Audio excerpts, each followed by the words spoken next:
Welcome to our YouTube channel, ladies and gentlemen. Thank you for being part of our show. I hope that you have a great day. Where are you resisting the finance bill or supporting the finance bill from? I'm resisting this finance bill from Nairobi.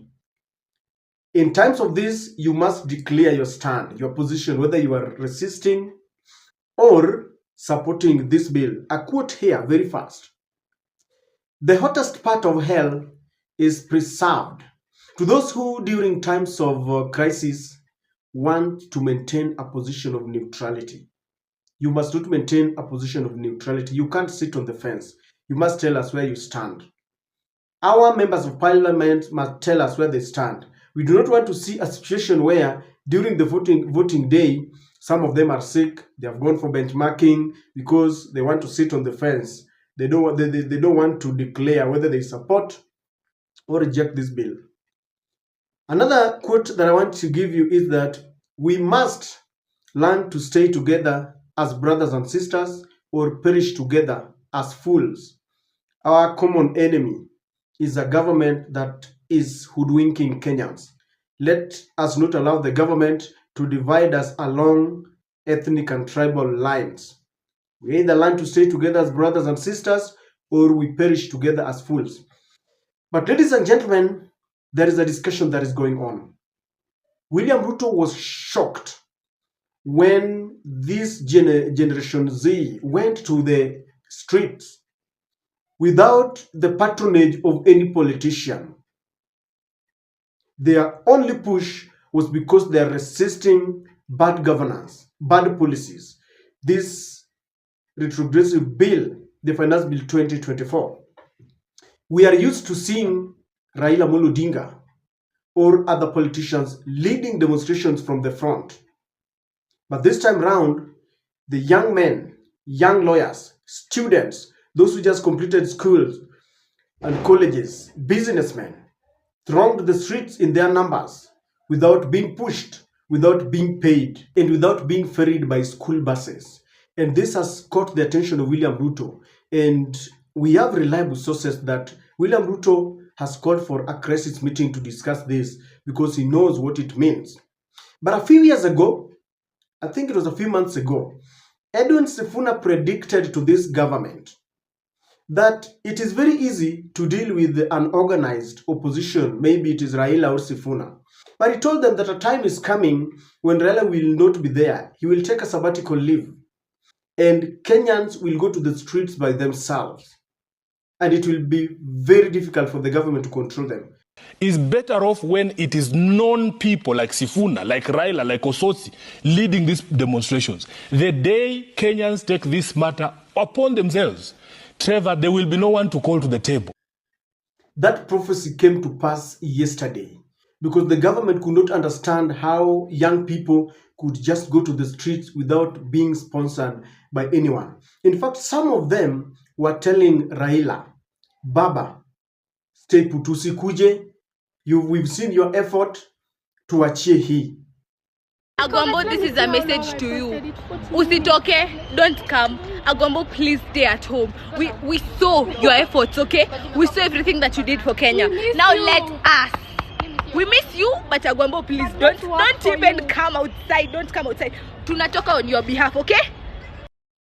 Now, if you looked at that group, I guessed, I could be wrong, but it was between 25 years and 45 years old, that group. This group can be very explosive, dangerous, and destructive if provoked. And they can also be very peaceful and constructive when massaged. Provoking them would only mean that you tell them you want to create jobs for them, they vote for you, you call them hustlers, they vote for you, then you negate and turn against them. That alone is enough to, let hell loose. And when you give them jobs and you stand firm on your promises, they are good. So yesterday they were on the streets, and William Ruto knows very well that this generation is the one that he used to ride to power when he gave them that name hustler. Now they are no longer hustlers. William Ruto have completely forgotten about them. Now, I want to tell you the reason why this is worrying William Samoei Ruto. Kindly subscribe to our channel if you're watching us for the first time. Click the notification bell to allow YouTube to notify you whenever we release a video like this. Please like our videos and help us share them. To all our subscribers and our supporters, again, allow me to thank you in a very special way. I don't take your support for granted. Ladies and gentlemen, in the world, when you look at the world over, young men and women are taking over. A few years ago, a young DJ took over power in Madagascar. With the support of this generation, they decided enough is enough and we want to govern ourselves. In the true meaning of democracy, a government of the people, for the people, by the people. In Burkina Faso, a young man, is it Traore who? A young man took over power by a coup d'etat. They had waited for the government to allow them elect one of their own. Elections are not done, and when elections are done, they interfere with the elections, and those who sit or take over are puppets of the West, puppets of France, and they were dining with the oppressor, dining with the enemy. So he decided to take over, and people are loving him. Just the other day, I saw him buying tractors because he wants to invest in farming. He does not believe that in such a productive country, a fertile country, they should be importing, foodstuffs. In Senegal, a young man took over after his counterpart was barred from contesting. They teamed up, and Bassirou Faye is doing a good job. Just recently, as Kenya is grappling with high taxes and this finance bill, the finance bill 2024, he reduced taxes of basic commodities of fertilizer, bread, milk, rice, and all that. So these young men are taking over, and when you look at their leadership style, they relate well with the people, they resonate together, and they understand the predicaments of the people. So this is worrying William Samoei Ruto, because when you look at what is happening in the country today, young men and women want to take over. From both sides of the divide, I want you to look at people like Babu Owino. They want to take over because it is time for young men. Raila Amolo Odinga and his team have done a good job. When people were fighting for second liberation, people like Orengo and Raila were there. Today, you see them tired there. They cannot run on the streets. They had their time. Raila Amolo Odinga congratulated those who went to the streets, and he said, "Today, I'm a proud father. I congratulate all those who bravely stood for their right." And Raila was loving it. It reminded him of his heydays when he was young, when they used to go to the streets, when he was detained for 10 years. Raila had told this young generation that it is now your time. For us as old men and women, we can be there, just guiding, just being there as patrons. And for the first time, Raila saw it, and he was very happy. And this is worrying William Samoei Ruto, because Kenya is borrowing from other countries. This young generation will soon decide that this is the person we want to rule us. They have the numbers together with women. If you look at the number of youths and women, there are so many. If they decide to go to the ballot box and elect one of their own, resisting bribery and intimidation, I can assure you that they will procure their leader. So this is worrying William Samoei Ruto. This generation goes beyond tribal or ethnic division. When you look at our parents at the age of 70s, 80s there, these are the parents who still believe in tribalism. These are the people who will still see telling you that unajua Oginga Odinga walikosana na Kenyatta, and they want that to trickle down to you. The generation that I'm talking about, this generation Z, you cannot play around with them. They mingle together in schools. They go to churches and worship together. They date and intermarry. So when you come and tell them that, a Kikuyu is bad, a Luo is bad, a Kamba or a Kisi or a Luya, they look at you and feel that you are outdated. And this is the reason why William Ruto fears them. Because, the government knows how to divide us along tribal politics.